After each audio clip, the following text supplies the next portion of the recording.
Good morning. I'd like to welcome you all to Feldman Mortuary. Good morning. Good morning. I'll invite you to make your way to your seats, please. We will get started here shortly. Just a friendly reminder, please make sure that phones are turned off or silenced before we get started. Thank you.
Thank you all for coming and sharing this moment with us. I guess the first thing I'll just share, the music that was being played along with these photos happened to be Haydn. And we found that the last CD Dad listened to was this one.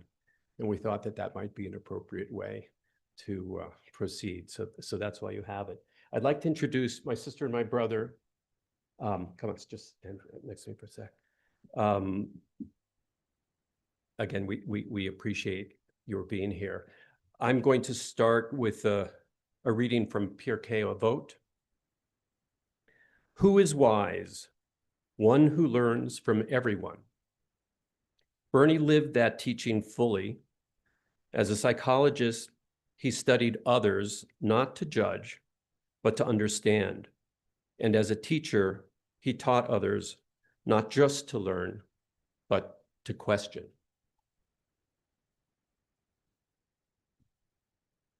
We are here to honor a life, a full life, and to say goodbye. Bernie lived nearly 99 years. He lived through great changes, made significant contributions, and left a mark on many people, not through grand gestures, but through thought, clarity, and dedication. Today, we're not here to idealize him, but to remember him honestly with affection, respect, and appreciation. He may not have believed in any ultimate plan, but he certainly lived as every idea was worth exploring, every answer worth questioning. That in itself is a legacy.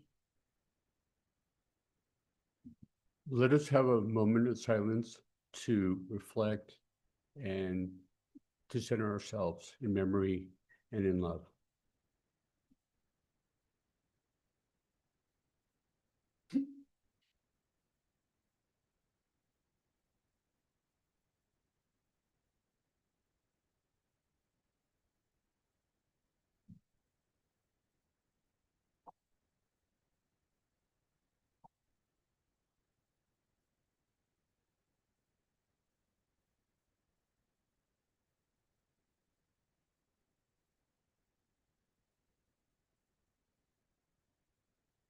I'm Naomi. I am the middle granddaughter, and my siblings are Kel, his oldest granddaughter, and Nathaniel, our little baby brother.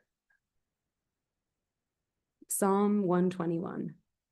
Esa enai el heharim me'ayin yavo ezri. Ezri me'im Adonai oseh shamayim ve'aretz. I lift my eyes to the mountains. From where will my help come? My help comes from the eternal, maker of heaven and earth. These ancient words have comforted generations. Even when belief may be complicated, ritual still helps us hold grief.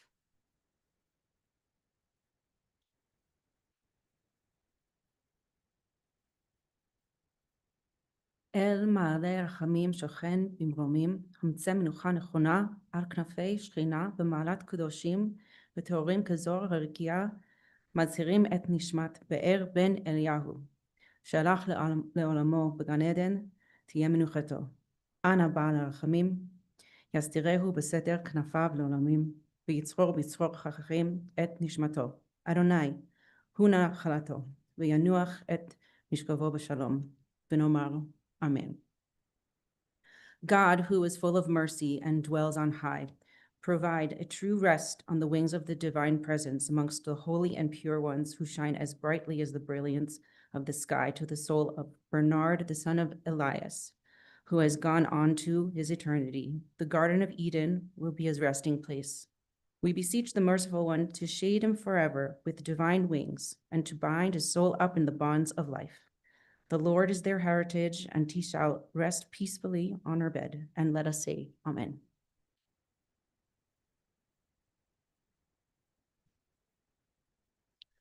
Seneca once said, as long as you live, keep learning how to live. That pursuit, learning how to live, is not about big answers. It's about attention, humility, and curiosity. It's about trying to understand, even when understanding is incomplete. My grandfather lived in that space.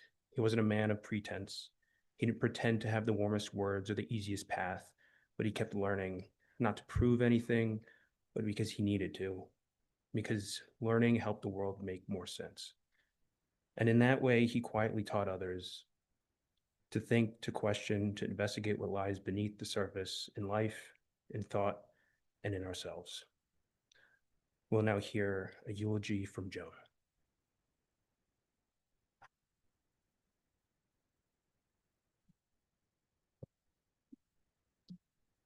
Right around 1998, Bernie took up creative writing, focusing on his life experiences.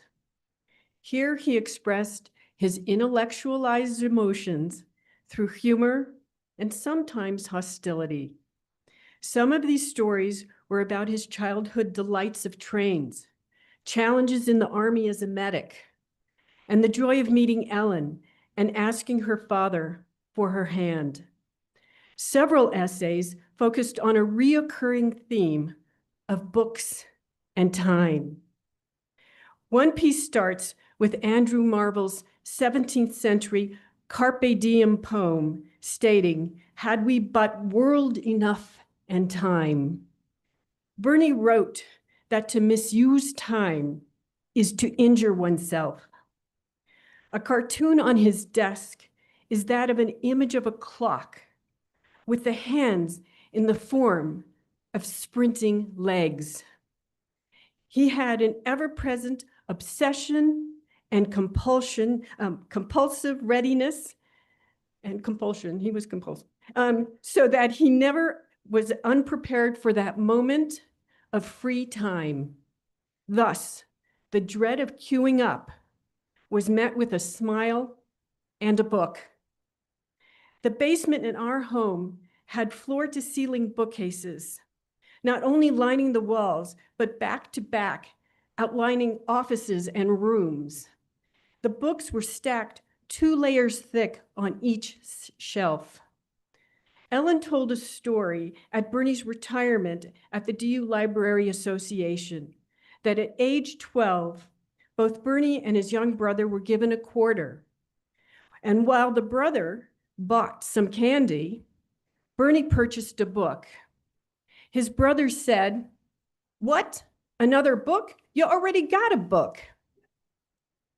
A project I took on during COVID was to catalog the books in my parents' home.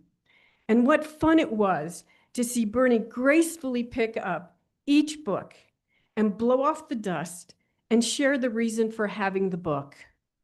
Frequently, he personally knew the author and told me a story about him or her. Or Bernie was quoted or cited in the book.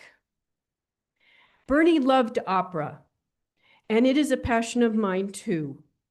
You may be familiar with Canio singing La Comendia Finita. Bernie ended an essay on time, stating, "Time moves along with me, and in my personal world, it is not wasted. It will thus continue until those final words of Pagliacci are realized, La Comendia Finita, when the comedy is over."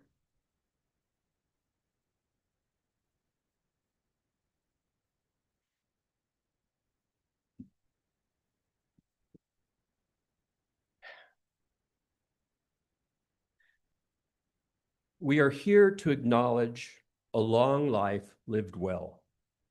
My dad was born in the Bronx at a time when roosters were still rousing residents at dawn. We have proof of this because we came across a letter written to city officials by his father complaining about it. To really understand who my father became, it is important to reflect on his earliest years. As a youngster, he was gawky, buck-toothed, left-handed, which was a huge embarrassment at the time, and cross-eyed. He was teased and tormented by his peers, but he fondly told a story about how his brother, 4 years his junior, would often come to his defense. His mother was a difficult person, to put it mildly, who punished him relentlessly for the slightest infractions. Dad told me that his initial drive to know as much as possible about as many things as possible was pure self-defense to keep his mother at bay. But in time, he came to recognize that knowledge not only allowed him to differentiate himself, earn the respect of others, and develop a sense of self-worth, but he came to love learning for its own sake. That realization hit him while studying the Gallic Wars in Latin in the 8th grade. He loved Latin. But he was always very sensitive to slights, and he would respond with a vehemence that was extraordinary. His high school geometry teacher called him a mathematical moron, which inspired Dad to work so hard that he ultimately got the highest score in the New York Regents exam at the school. Wrestling was another key way that he asserted himself and extracted retribution when necessary. Those memories always spoke very loudly when he reminisced. He was initially rejected by the draft board during World War II because he was blind in one eye, but eventually joined the Army Air Force as a medic just as the war was ending. He was saved from serving in the Korean War a few years later because he was doing research for a gentleman who was a former admiral who took it upon himself to call the head of the draft board and asserted that Bernie was involved in a top secret project and was far too valuable an asset to be sent overseas. That was quite fortuitous. After his PhD, he was working at Randolph Air Force Base in San Antonio when he decided it was time to find a nice Jewish girl and settle down. He met my mom, and a whirlwind romance ensued as they were married about 9 months after their first date. There was always a clear delineation of duties.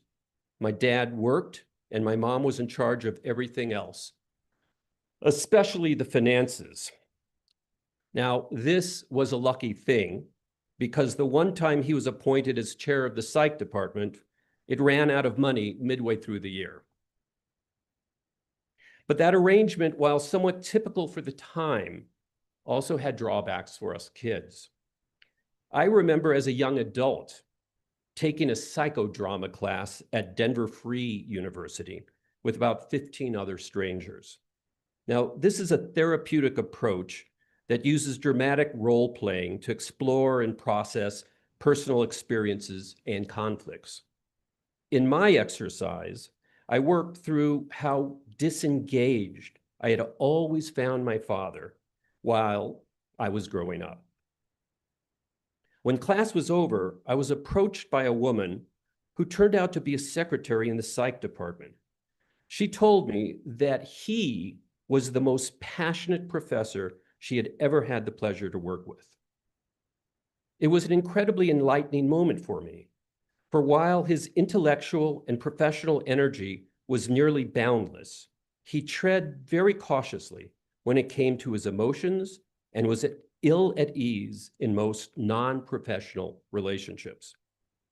So much so that he once admitted to me that had he discovered paleontology earlier, he might have been even happier fiddling with fossils rather than exploring the puzzles of social psychology. The truth is that he loved ideas more easily than people, and he was driven to be empirical because facts could be trusted, people not so much. Among the progressive ideas that he championed was equal pay for female professors. When he oversaw the student senate in the 70s, he demanded that the university turn over wage records, and ultimately, he released that information to the student newspaper, which didn't exactly endear him to the administration. But it was a risk he was willing to take to make society a better place. At the same time, one risk that my mother knew not to take was to delay dinner beyond 5:30. But it worked for them. And he recognized just how important she was to him, and he loved her fully. In later years, they would have a date every night and hold hands while watching a movie. My mom, who runs hot, wearing the thinnest of garments, would sit at one end of the couch, and my dad, with multiple layers of wool and a space heater pointed directly at him, sat at the other end. He once wrote to me and he said, "My life with your mother got better and better, and I love her beyond belief." He was always a profoundly intellectually curious man, and he never stopped learning new things.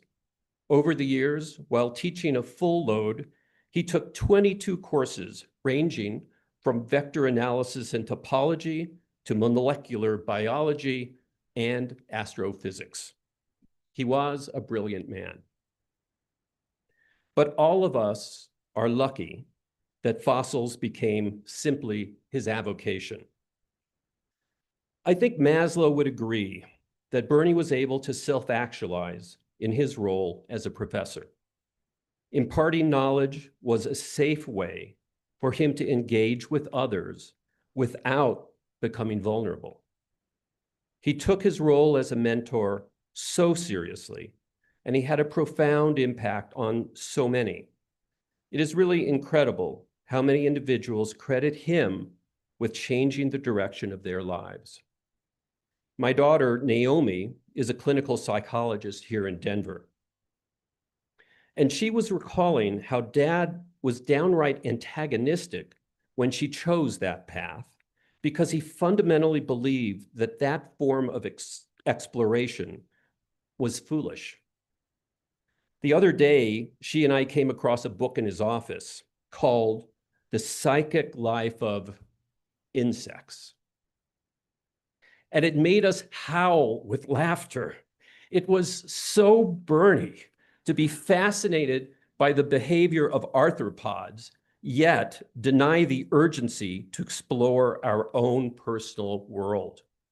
You could say that he was more curious about what made a tick tick than what made us tick. But with all that said, he was an exceptional person who had a profound impact on the lives of innumerable people. His friend Christian shared a quote that Dad particularly liked from Seneca the Younger. "Life is never incomplete if it is an honorable one. At whatever point you leave life, if you leave it in the right, it is whole." Dad once said that when someone dies, an entire world passes with them.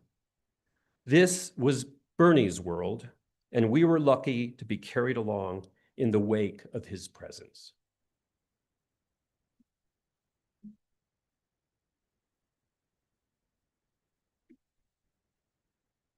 I'd like to invite anyone up who might have a memory that they want to share with the rest of us. If there are any takers, please.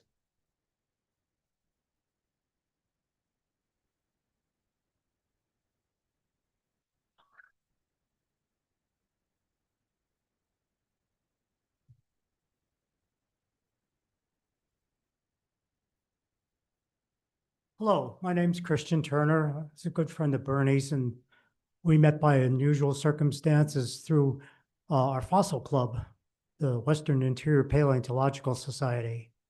I went on a trip with him up in the flat tops, and Bernie'd been up there many, many times and was just telling the people who were doing this study where to go, where to look for everything. And it was really something. So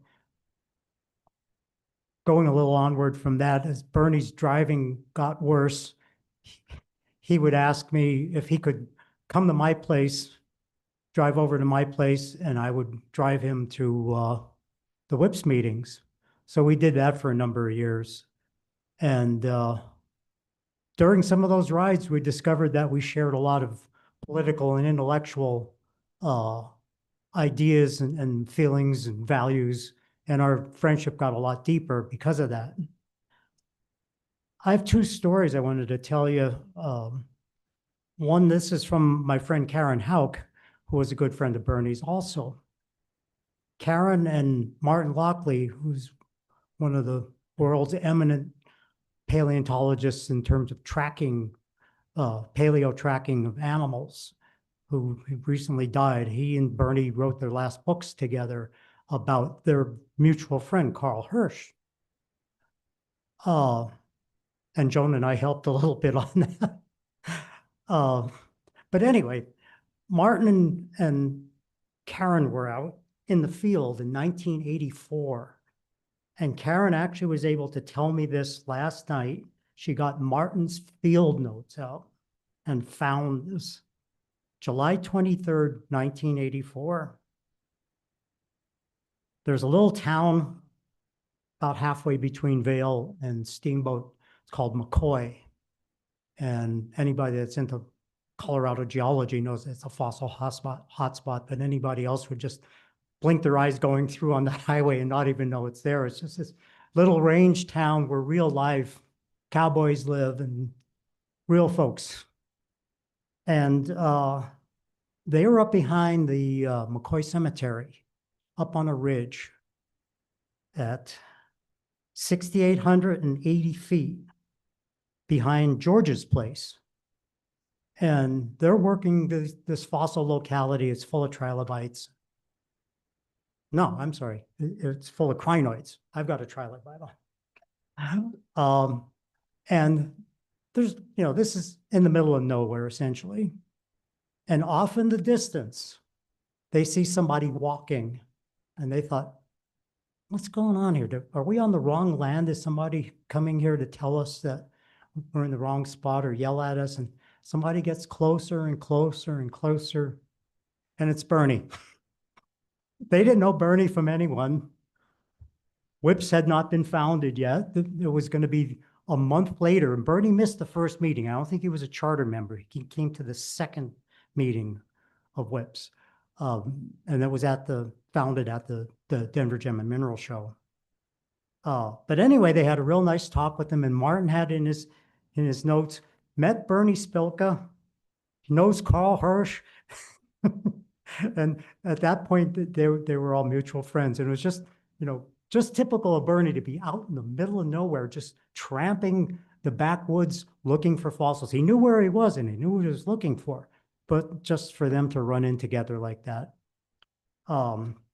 Second thing I want to share, because I know that Bernie and I shared these feelings, and I'm just going to say something from Woody Guthrie.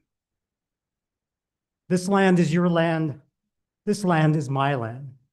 From California to the New York Island, from the redwood forests to the Gulf Stream waters, This land was made for you and me.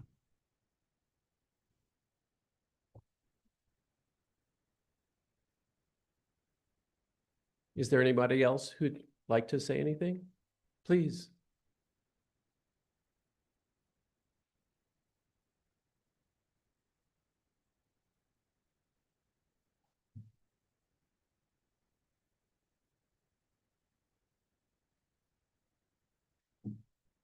Hi, I'm Chip Reichart from the psychology department. Bernie was the first faculty colleague I ran across at DU. I was a brand new assistant professor. I had driven from Chicago to Denver, arrived on Saturday evening, unpacked my bags, all my belongings to the apartment I'd rented on Sunday. Showed up Monday morning early, maybe 8:30, to the main office on South York Street, which some of you remember. I went to the main office to get a key to my office in the basement, had been a kitchen with sink and cabinets. I was there maybe 5 minutes. I'm not even sure I got the key to my office when Bernie came into the office and said hi. And he said, "Do you know about student advising?" And I said, "No." And he said, "Well, come with me." He grabbed my elbow and dragged me across campus to GCB, the General Classroom Building. I had been there 5 minutes. I'm not sure I knew anything about DU. I'm not sure that occurred to Bernie. But he was so dedicated, as you mentioned, to students, to learning, to education. He thought, look, you're a faculty member. You should be advising students. Students deserve it. I don't think he realized whether, I can give them anything or not. But Bernie, as other people mentioned, was enthusiastic about everything. The other gift he gave me was whenever you met him, he was genuinely glad to see you. And he wanted to share that enthusiasm. And it's not a bad gift to give to everyone.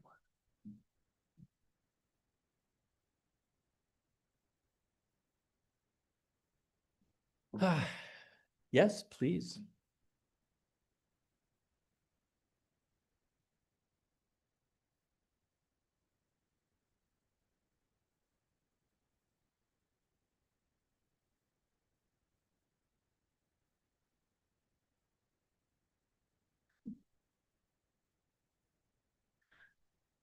Well, it's very sweet to see us all gathered here, and unfortunate for the reason. My name is Sarah Milmo, and I am so grateful to have been one of Bernie's students. I started out at community college and I transferred to DU, and I knew that I was going to be a work study student, so I went over to the psychology department to kind of look around before I started to see who was doing what as far as research and just see what might be interesting. And I came across Bernie's office, and I was intrigued by psychology of religion. And so we had a long conversation and I was sold.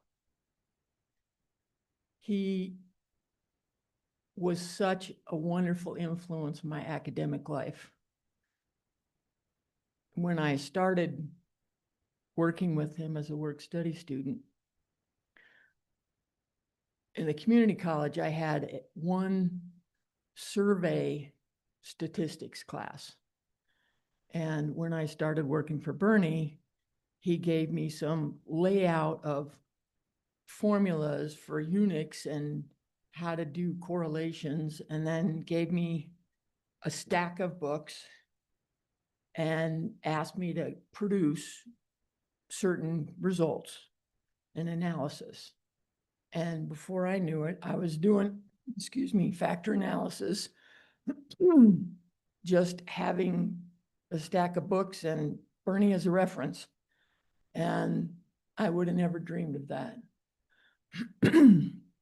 He was my faculty advisor for my thesis and a great friend for many, many, many years. I was on his Christmas email list and he would spontaneously send me emails with a variety of stories and jokes that I cherish. In fact, last night I went through my history of my emails, which fortunately I don't throw out, or unfortunately, depending on how you look at it, my archive, and read through many of the emails that Bernie had sent me.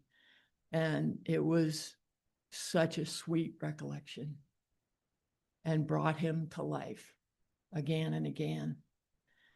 And I'm delighted to say that he actually came to my wedding. Ellen came to a very non-traditional Jewish, vegetarian, no alcohol, wonderful wedding at a country club with 85 friends and family. And it was so great to have him there. Oh yeah, the other part I failed to mention was it was a lesbian wedding. Anyway, I am honored and blessed to be here with you all, sharing our recollections and fond memories. Thank you.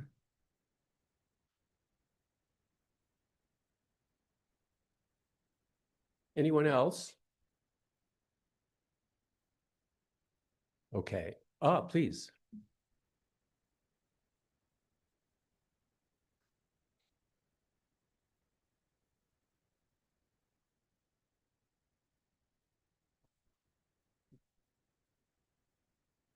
Hello, I'm Howard Markman, but Bernie would always call me Howie, so I'm here as Howie Markman. And I really want to just share something that Kenny Pargament just wrote to me last night. Now, when Bernie had his retirement party, he had the choice. We were able to get some funds together to bring in whatever speaker he wanted to bring in to honor him. And he chose Kenny Pargament, who was a longtime friend and colleague at Bowling Green University. So I want to read just what Kenny wrote. But before that, just say that I have so many memories of Bernie. I just retired along with Chip in June, and I've been cleaning out my office. And one of the things I found was like a piece of rock with a fossil in it. I should have brought it with me because someone could tell me what it was. All I know is Bernie was very excited when he gave it to me. And I think a lot of us who have been colleagues of Bernie over the years have fossils that he has given us. I remember being in his office and he's saying, well, pick one that you seem to like. And I said, well, they all look the same. And he says, they're not, but that's another story.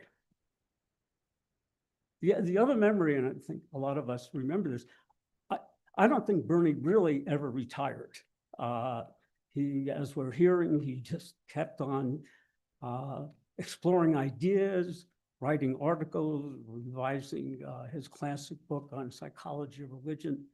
And I have to say, I have to admit, now that I'm retired, I think Bernie was in the psych building a lot more than I was over the last 30 or 40 years after he retired. He just kept coming, and every time I would see him, he would greet me and be very, very personable and caring and ask me how I was doing.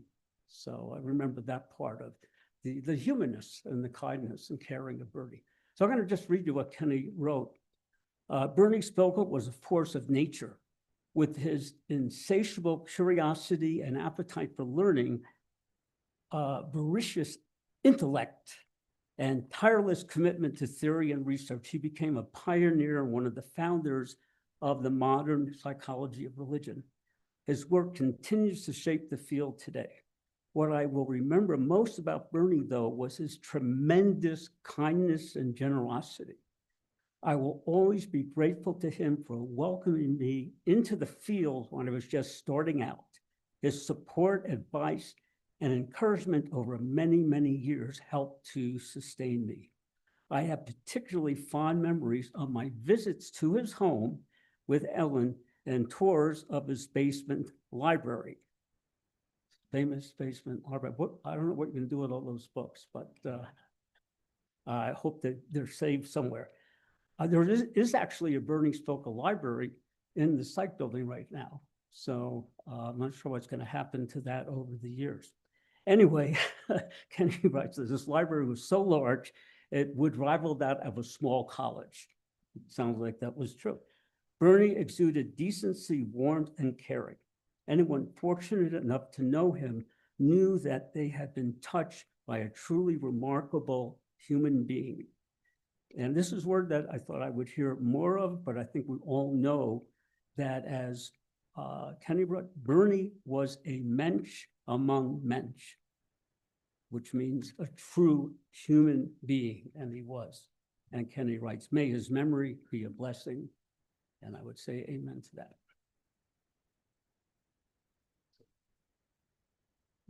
Naomi, do you want to come on?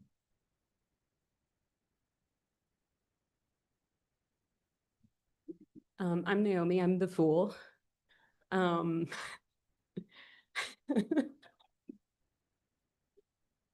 It was a great conversation with my grandfather because it took me about 20 minutes to realize that he was making fun of me.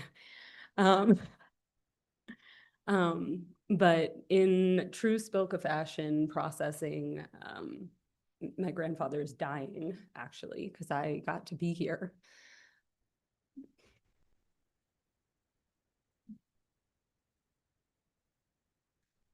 With everyone, which it was really a blessing. Okay, Dad. If I'm not gonna cry, then what are we modeling? But, and my husband would say this, in true Spilka fashion, intellectualizing emotions, I started thinking a lot about my grandfather's childhood, which, you know, we've gotten to know a little bit of over the years. And what I started to realize was that the way that my grandfather connected was through sharing, right? But not in the traditional sense of, you know, really sharing the way that all of us do. He had this way of finding a rock and showing it to you and telling you how old it was and all of the different things about it, or sharing his wrestling moves, which I'm not sure who in this room got to experience, but we definitely did. And what I started to really think about, because this is what shrinks do, is how he was repairing what he had experienced throughout his life in his own way. And I think it's a really cool thing to think about how he included all of us in that, not just his grandchildren, but he included everyone who he met in that reparative process of saying, look what I found. And then having everybody else in his life really look at him and be amazed by what it was and be fascinated and give him the space to share that with us. Because that's the way that he lived. That's the way that he connected to us. And there's a saying, what we don't repair, we repeat. And I think that that's what my grandfather did. That was his resilience. He got to include all of us in his reparative process. And I think that that's a really beautiful thing we can all learn from. So thank you for being here.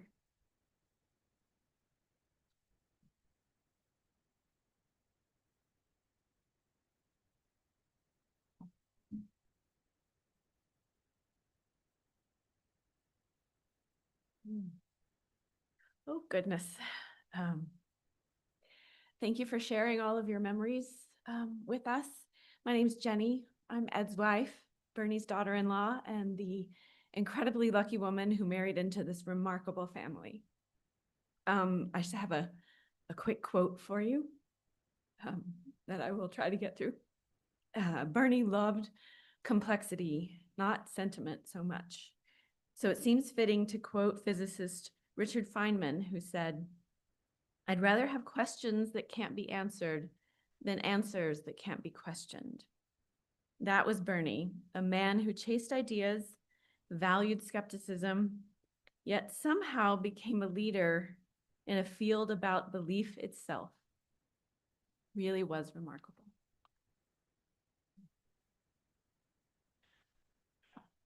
Ecclesiastes.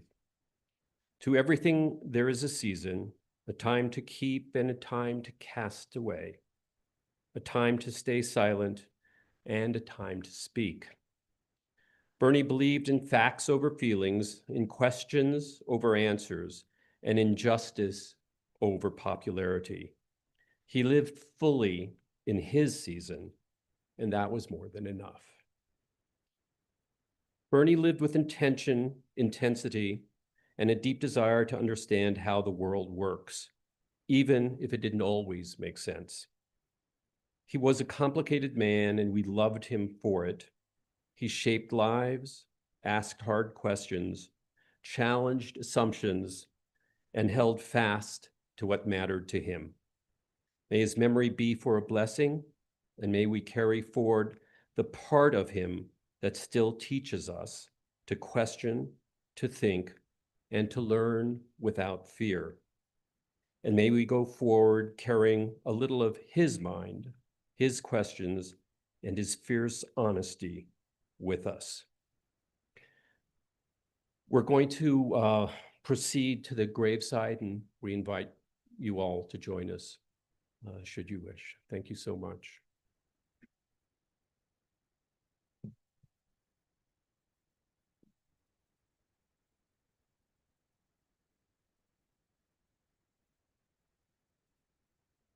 That was beautiful.